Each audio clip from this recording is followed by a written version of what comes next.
Les invito a que me acompañen en la lectura de la palabra de Dios en el Nuevo Testamento. Estamos leyendo la hermosa carta del apóstol San Pablo a los romanos y nuestra lectura comienza en el capítulo 8. Capítulo 8 de la carta de Pablo a los romanos. Dice así la palabra de Dios. Ahora pues, ninguna condenación hay para los que están en Cristo Jesús, los que no andan conforme a la carne, sino conforme al Espíritu. Porque la ley del Espíritu de vida en Cristo Jesús me ha librado de la ley del pecado y de la muerte. Porque lo que era imposible para la ley, por cuanto era débil por la carne, Dios, enviando a su Hijo en semejanza de carne de pecado, y a causa del pecado, condenó al pecado en la carne, para que la justicia de la ley se cumpliese en nosotros, que no andamos conforme a la carne, sino conforme al Espíritu. Porque los que son de la carne piensan en las cosas de la carne, pero los que son del Espíritu en las cosas del Espíritu.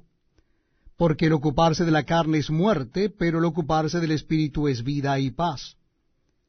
Por cuanto los designios de la carne son enemistad contra Dios, porque no se sujetan a la ley de Dios, ni tampoco pueden. Y los que viven según la carne no pueden agradar a Dios. Mas vosotros no vivís según la carne, sino según el Espíritu, si es que el Espíritu de Dios mora en vosotros. Y si alguno no tiene el Espíritu de Cristo, no es de él. Pero si Cristo está en vosotros, el cuerpo en verdad está muerto a causa del pecado, mas el Espíritu vive a causa de la justicia. Y si el Espíritu de aquel que levantó de los muertos a Jesús mora en vosotros, el que levantó de los muertos a Cristo Jesús vivificará también vuestros cuerpos mortales por su Espíritu que mora en vosotros. Así que, hermanos, deudores somos no a la carne, para que vivamos conforme a la carne, porque si vivís conforme a la carne, moriréis. Mas si por el Espíritu hacéis morir las obras de la carne, viviréis. Porque todos los que son guiados por el Espíritu de Dios, estos son hijos de Dios. Pues no habéis recibido el espíritu de esclavitud para estar otra vez en temor, sino que habéis recibido el espíritu de adopción, por el cual clamamos, Abba Padre.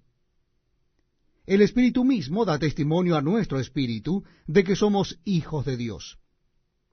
Y si hijos, también herederos, herederos de Dios y coherederos con Cristo, si es que padecemos juntamente con Él, para que juntamente con Él seamos glorificados. Pues tengo por cierto que las aflicciones del tiempo presente no son comparables con la gloria venidera que en nosotros ha de manifestarse. Porque el anhelo ardiente de la creación es el aguardar la manifestación de los hijos de Dios.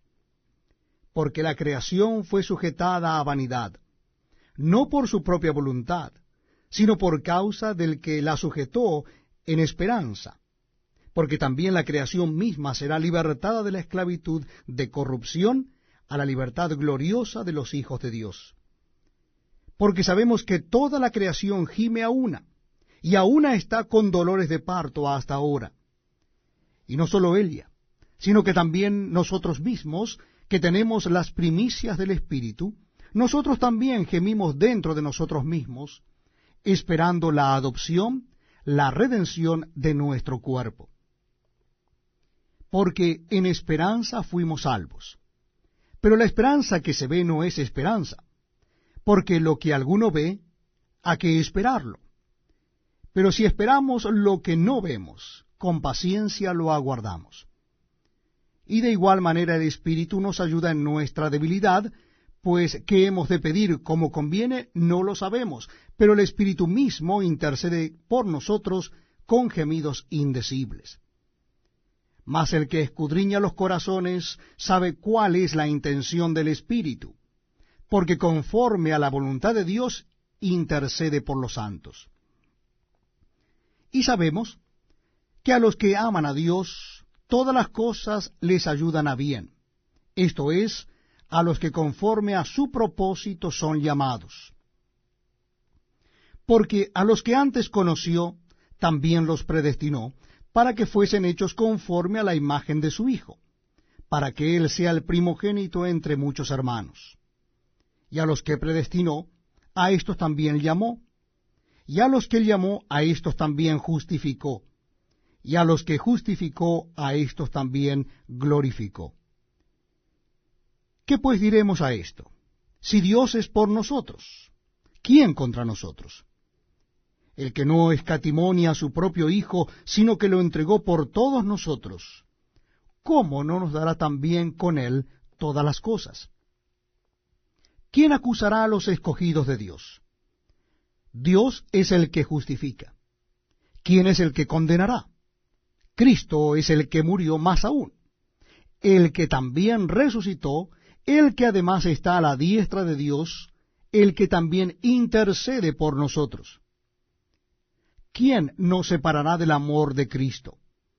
¿Tribulación, o angustia, o persecución, o hambre, o desnudez, o peligro, o espada? Como está escrito, por causa de ti somos muertos todo el tiempo, somos contados como ovejas de matadero. Antes, en todas estas cosas somos más que vencedores por medio de aquel que nos amó. Por lo cual estoy seguro de que ni la muerte, ni la vida, ni ángeles, ni principados, ni potestades, ni lo presente, ni lo porvenir, ni lo alto, ni lo profundo, ni ninguna otra cosa creada nos podrá separar del amor de Dios que es en Cristo Jesús, Señor nuestro.